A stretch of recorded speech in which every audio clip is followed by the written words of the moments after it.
নমস্কার বন্ধুরা, সকলকে আমার চ্যানেলে স্বাগত। আমরা মোটামুটি সকলেই জানি রাজ্যের সমস্ত ধরনের সরকারি কর্মচারী এবং সমস্ত ধরনের পেনশনারদের ডিএ সংক্রান্ত বিষয়টি এই মুহূর্তে সুপ্রিম কোর্টে বিচারাধীন অবস্থায় রয়েছে এবং গত যে হিয়ারিংটা হয়েছিল অর্থাৎ গত 16ই মে 2025 মহামান্য সুপ্রিম কোর্টের তরফ থেকে রাজ্যের সমস্ত ধরনের সরকারি কর্মচারী এবং পেনশনারদের 25% ডিএনএস অ্যালাউন্সের এরিয়ার এককালীন প্রদান করার জন্য নির্দেশ দেওয়া হয়েছিল রাজ্যকে এবং সেই সময়সীমা অতিক্রান্ত হওয়ার পরেও রাজ্যের তরফ থেকে কোনো রকম কোনো ডিএনএস অ্যালাউন্স প্রদান না করায় এই বিষয়টি নিয়ে এখনো পর্যন্ত সুপ্রিম কোর্টে বিচারাধীন অবস্থায় রয়েছে এবং মামলাকারী সংগঠনগুলি কন্টেম্প্ট মামলা করেছে রাজ্যের বিরুদ্ধে। এখন এই মুহূর্তে রাজ্যের সুপ্রিম কোর্ট থেকে একটি অত্যন্ত গুরুত্বপূর্ণ খবর বা আপডেট বেরিয়ে এসেছে। কি সেই খবরে কি কি বলা হয়েছে সকল কিছু আজকের ভিডিওতে বিস্তারিতভাবে আলোচনা করব। ভিডিওটি ডিএ কেস সংক্রান্ত অত্যন্ত গুরুত্বপূর্ণ, তাই প্রথম থেকে শেষ পর্যন্ত অবশ্যই ধৈর্য সহকারে দেখবেন এবং ভালো লেগে থাকলে অবশ্যই একটি লাইক করবেন এবং সকলের সঙ্গে শেয়ার করবেন। আর সেই সাথে এই চ্যানেলে যদি প্রথমবার হয়ে থাকেন এই রকমের ইনফরমেটিভ ভিডিও আরো দেখার জন্য যারা এখনো পর্যন্ত এই চ্যানেলটিকে সাবস্ক্রাইব করেননি তারা অবশ্যই চ্যানেলটিকে সাবস্ক্রাইব করে নিতে ভুলবেন না। তাহলে চলুন আমরা বিস্তারিত জেনে নিই। দেখুন, আমরা এই মুহূর্তে সরাসরি সুপ্রিম কোর্টের ওয়েবসাইটে দাঁড়িয়ে আছি। এখানে ডায়েরি নাম্বার দেওয়া হয়েছে 35292/2022 the state of West Bengal versus confederation of state government employees West Bengal.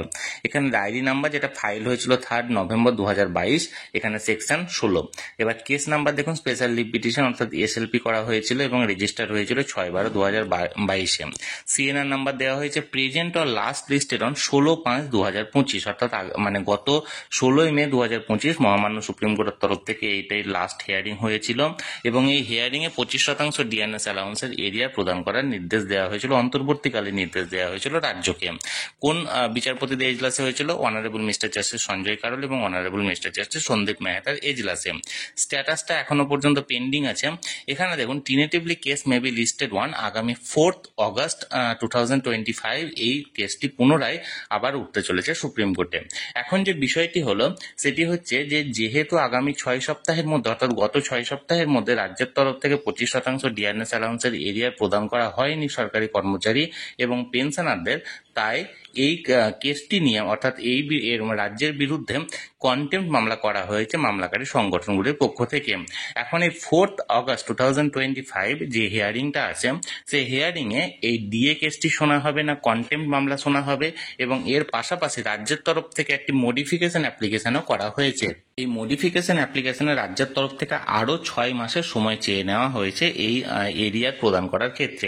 এখন বিষয়টি হলো আগামী 4 অগস্ট 2025 এই ডেটে মডিফিকেশন মামলাটি শোনা হবে না মূল কেস শোনা হবে না কন্টেম্প্ট মামলা শোনা হবে, সেটি এখনো পর্যন্ত স্থির হয়নি। এখন দেখা যাক কি হচ্ছে, তবে এখনো পর্যন্ত এই তিনটি বিষয় এখনো পেন্ডিং আছে, সেটা হলো মূল কেস এবং তার পাশাপাশি রাজ্যের করা যে মডিফিকেশন অ্যাপ্লিকেশন আরো 6 মাসের সময় চেয়ে এবং তার পাশাপাশি রাজ্যের কর্মী সংগঠনগুলির পক্ষ থেকে যে কন্টেম্প্ট মামলা করা হয়েছিল সেটি।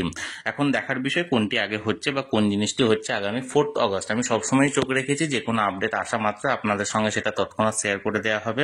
তাই যারা এখনো পর্যন্ত এই চ্যানেলটির সঙ্গে যুক্ত নেই অবশ্যই চ্যানেলটিকে সাবস্ক্রাইব করে চ্যানেলটির সঙ্গে যুক্ত হয়ে যান। আর এই ভিডিওটি ভালো লেগে থাকলে অবশ্যই একটি লাইক করুন এবং সকলের সঙ্গে শেয়ার করুন আর অবশ্যই চ্যানেলটিকে সাবস্ক্রাইব করে রাখুন। ধন্যবাদ, দেখা হচ্ছে পরের ভিডিওতে।